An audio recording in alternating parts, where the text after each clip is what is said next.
This is the Talent, Sales, and Scale Show. All right, so let me sum up what we have here. So far, if you are an SDR, BDR, you were looking to take that management track, these are the things that you really want to make sure that you are. You're a player coach or a team lead, step into that, practice it. Don't wait for the title to start doing it. Do these things proactively. You get brought into a role based upon what you're doing, not what you will do. So start doing these things today. So you're a player coach, team lead. You understand data to identify the KPIs. And you didn't really say this, Chet, but you're able to read what that data means. You're able to understand the story. If the benchmarks aren't what they should be, then you can identify what's causing the challenge there, and you can work upstream to make sure that you get the KPIs in the right place.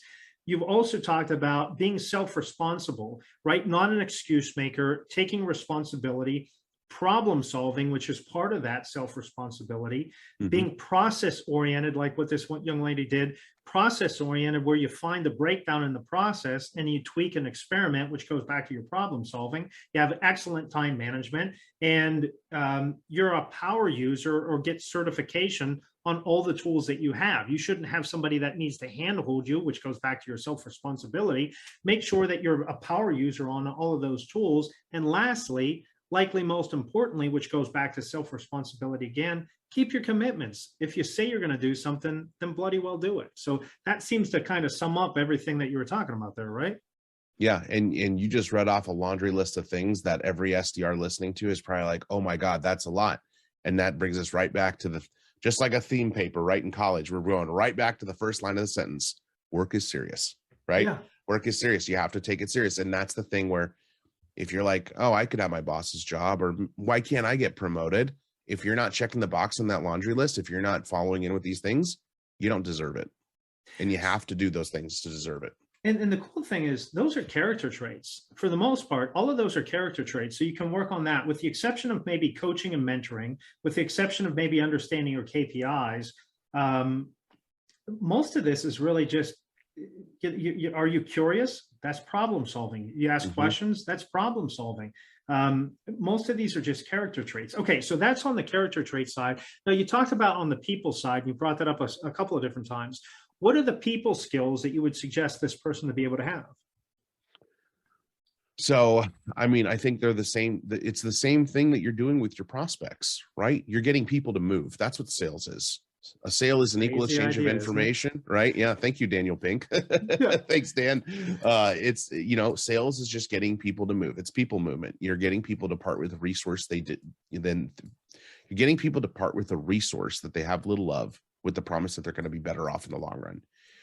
Hey, SDR, we're going to do one-on-one call coaching. Great. What resources, if you're an SDR manager, what are you getting an SDR to part with when you do one-on-one call coaching?